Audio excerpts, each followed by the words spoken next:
the fact that they would give her a nuclear weapon is, I was thinking I would love to have a fucking nuclear weapon. That would be so cool. A hydrogen bomb would be really cool. Not to use it, but just to have it, you know? Holy shit, you guys. This show is so good. All right, let's talk about episode 103, Grenade! Okay, so as this episode started, I was totally convinced that they were showing us like an alien planet, maybe where the signal came from. But then like they're showing these close-ups of what we find out is ice, and it's like it's got like these glowing veins in it of it looks like blue shimmery, you know, just normal ice stuff. But at the time I thought maybe it was alien in some way. So I was a little disappointed in that moment, thinking like, oh my god, we're gonna find out more about where this thing came from. And no, it's just Norway, which, you know, is a little alien, you know, for us Americans, right? By the way, Vince Gilligan, I love the Rick Steves reference that Carol makes. My dad used to watch Rick Steves on PBS when I was a kid. And yeah, it was just deep cut for sure. But I'm glad that I caught that one. So thank you, Vince. As the cold open flashback ends and we get to modern day, I find Carol's grief very relatable, very real. They did a really good job. She did a really good job portraying it, and they did a really good job writing it. And yeah, it's just they have this beautiful balance that they're striking of, you know, having this woman who just lost her wife or whatever for God knows how many years, and then, but it's also a comedy. You know, it's a drama, but it's pretty funny, and like the way they're able to like walk that line is amazing. And yeah, I don't know. They're just doing a really good job of that. The way that they can bounce back and forth. They go and revisit Helen dying pretty often, like, you know, every third of the show maybe or so, since the second episode. And then like, yeah, we just keep coming back to it, and it kind of reminds you that, oh yeah, Carol's grieving, but then they do a really good job of like walking away from it and then, you know, coming back to it again later. Just kind of keeps that balance perfect, and they're doing a really good job of that. I appreciate that.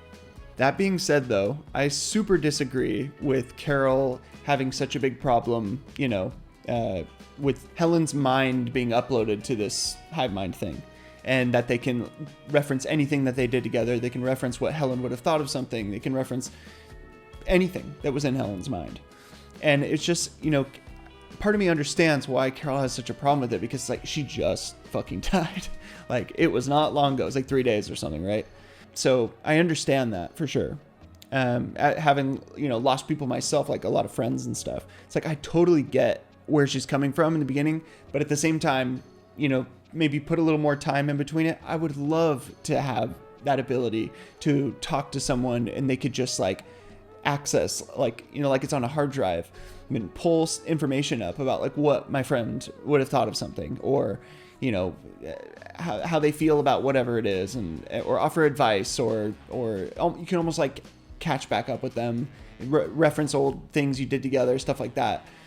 So I would really appreciate it, but like I was saying, it might just be because it's all so fresh, and Carol's also like the most miserable person on the planet, even before the world ended. So I'm kind of torn on that one. Like I understand where she's coming from. It's all super fresh, but oh my God, I would love to have that ability to have that, be able to access, you know, people that you've lost and talk to them through someone else pretty much. It reminds me a lot of like the AI models that you'll hear about in the news and stuff, about like how they can feed the LLM like old videos and stuff of your loved one and then recreate a model of them. It's kind of fucked up, to be honest. But, you know, it's just, this is kind of a way better, more organic, real version of that. You know, like if it had several hundred years to advance or whatever. And it's like, and the fact that it's like more organic makes it feel much better too, you know, as weird as that sounds. It comes from a virus. But yeah, like it's just not as synthetic. It's not as fake. Like it really is her mind that was uploaded to this thing, not videos of her that were uploaded to the model and recreated. It's synthetic, right? But with this, it's like there's a realness to it. It really was Helen's mind that got uploaded to this thing. So I don't know.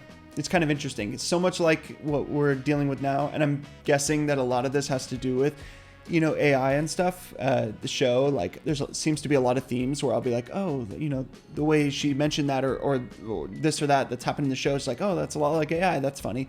It really started to make me think like, oh, yeah, that's probably what Vince is writing about or referencing. So yeah, it's super interesting. But these really are her thoughts, her feelings, her mind that they're pulling up to give to Carol and offer her advice or try to help her feel better or whatever. So it really is her. So that's so much better than the models that we deal with today. You hear about, someone appearing in a courtroom, like, because he passed away from a drunk driver or whatever. That happened in the States. And it's like, that's not really them, though. It's not like, it was more of an emotional manipulation than anything else. So yeah. Oh, and holy shit, we get this shot of Carol and the camera's panning across the couch as she's like laying there being miserable and moping. And she's watching the Golden Girls, and the way the Blu-ray is like propped up on the coffee table as the camera pans by it, and then you see Betty White's face reflected through the Blu-ray from the TV back into the camera. Like, that was such a good shot. Simple but creative. And yeah, there's more of that too later on in the episode that I really appreciate. We'll talk about that in a second. Then we get Carol's mention of a grenade. This was very interesting.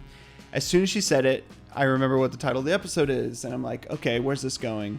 And I probably shouldn't have done this, but I read the episode description after the last episodes came out last week, and it's like, oh no, it really is a grenade, and it's really going to go off, and this is going to get really bad really quick. And lo and behold, but before it goes off, we get a really cool shot, before the climax of the episode. They use what's called a split diopter lens or split diopter filter. And basically you can get two objects in focus, something in the background, something in the foreground. So we have this really well composed shot where the grenade's right there in the foreground. Carol's, sitting like mid to background. And it's just beautiful. I just thought it was such a good subtle use of that lens or filter or whatever. And yeah, it was really cool. Right in the middle of their conversation, there's just this grenade sitting there between them, like ready to go off, metaphorically. Maybe it's that Carol's trying to go off. What is the metaphor there? Maybe it's that Carol's trying to go off or about to go off.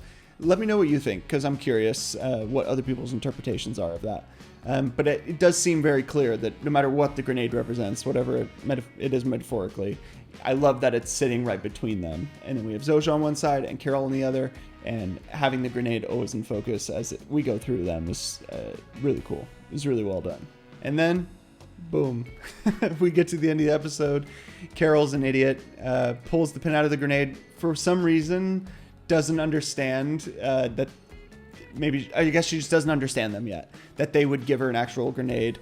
When they said they're trying to make her happy, they really mean it. They'll give her whatever she wants. And then as we get, before we get there, Zoja gets really hurt as the blast goes off. And we're in the hospital, and the DHL guy comes out to talk to Carol. And when he sits down and she's like really prying into him, like, what can I get away with you guys? She doesn't actually want any of these things, a tank or a bazooka or a nuke. And she doesn't actually want them, but she's trying to see how far she can go. And I love his reaction to these questions because they're so fucking crazy. Like, why would you want these things? Although, to be fair, I forget what his name is, but the he's from Mauritius, I think. The guy that was on Air Force One, he's walking around with the nuclear football. Although, to be fair, again, it wouldn't necessarily do anything because all those are codes, and I don't think as there's peace on Earth, no one's manning the missile silos anymore. I'm really interested in nuclear weapons and geopolitics, so you'll see me rant about this quite a bit. And yeah, so the nuclear football, as I go through this, probably is useless, more symbolic at this point. But the fact that they would give her a nuclear weapon is... I was thinking I would love to have a fucking nuclear weapon. That would be so cool. I wouldn't use it, especially in that world. I wouldn't need to, but just to have one. I find nuclear weapons so fascinating, the science behind it, the way they work, all of it, and what they mean symbolically. But yeah, I would totally take a nuclear weapon for sure. A hydrogen bomb would be really cool. Not to use it, but just to have it, But yeah, what a fucking awesome show. I've been loving it so far. Can't wait for next week. Vince Gilligan is just a total killer. He's so good at this stuff. He's such a good writer. He was such a good director on the first 2 episodes too. I didn't do a video on him, but they were so good. It really got me hooked on the show, as I'm sure it was for everybody else. But stay tuned. Plenty more where this came from. Thanks for watching. I appreciate your time. I know it's valuable, and I will see you next week. Bye.